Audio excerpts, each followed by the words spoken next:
Crocs has been one of the most controversial footwear ever. You can love or hate them, but you cannot ignore them.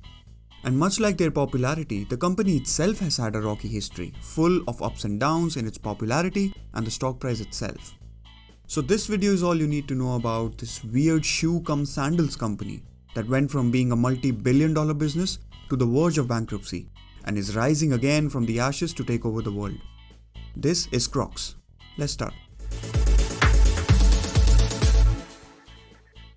It was on a sailing trip in 2002 when one sailor showcased a custom boating shoe to his fellow sailors during the trip.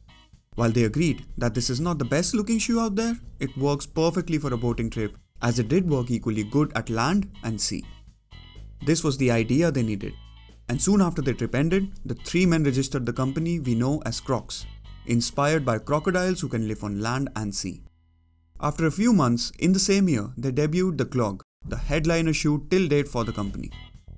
Now at the time of launch, the shoe was aimed for a functional use, like gardening and sailing, but they slowly started to gain popularity as an everyday comfortable shoe.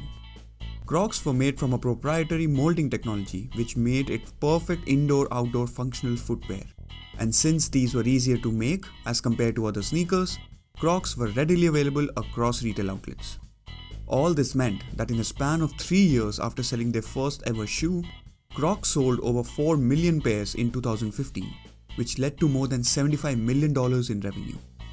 In order to meet the rapid growth and demand, the company went public in 2006, which was then the largest IPO of a footwear company in history. They continued their growth trajectory for another few months, but then came the downfall which almost led Crocs at the verge of bankruptcy. The 2008 economic crisis hit them hard. Low demand and production issues led to massive losses. And the company stock, which was at its peak before the crisis, fell to almost $1 a share. This is when the company started to rise from the ashes. Thanks to their global presence, the company still had a base of loyal customers across the world. Crocs then reprioritized their business, discontinued some of the other clog-style footwears, and focused again to popularize their hero clog design. They even launched a global marketing campaign to relaunch the brand and make it more appealing for the younger generation. All these efforts helped them maintain and gain new users at a steady pace. And while things were still not at its best, it helped Crocs to hold steady after one of its worst fall.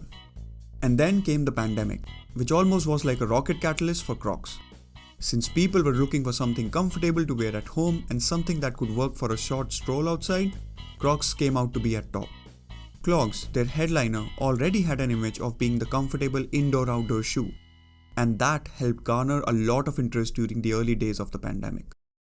Another big factor for their growth during this time was how easy it was to customize a pair of clogs through Jibbitz, a company that Crocs had acquired in its early days, which made clip-on badges for shoes. Crocs as a company also realized this trend of customization and launched marketing campaigns focusing on bringing one's own individuality through their footwear. The trend caught on social media, where many celebrities like Justin Bieber were seen rocking a pair of clogs. The company again played well to the rising trend and did multiple collabs with influencers and designers to create a real buzz around their product. All these efforts and trends made the company billions when the stock gained its new peak in November of 2021. But as the restrictions opened up, there was a debate if Crocs will continue to see the 4 straight years of growth it has seen so far. Many experts believe that comfort is now the #1 priority for customers, even as they resume their post-pandemic daily lives, so Crocs might well continue to grow. But in the past year, their stock has declined by almost 50%, which the company justifies as being a short-term trend. Clogs still have a huge demand in global markets, and the customization through Jibbitz has helped them a lot. But it would be interesting to see how the next 5 years pan out for the company. I do hope you enjoyed watching this video, and if you did, hit that like and subscribe button to show your support for this channel. Thank you for watching.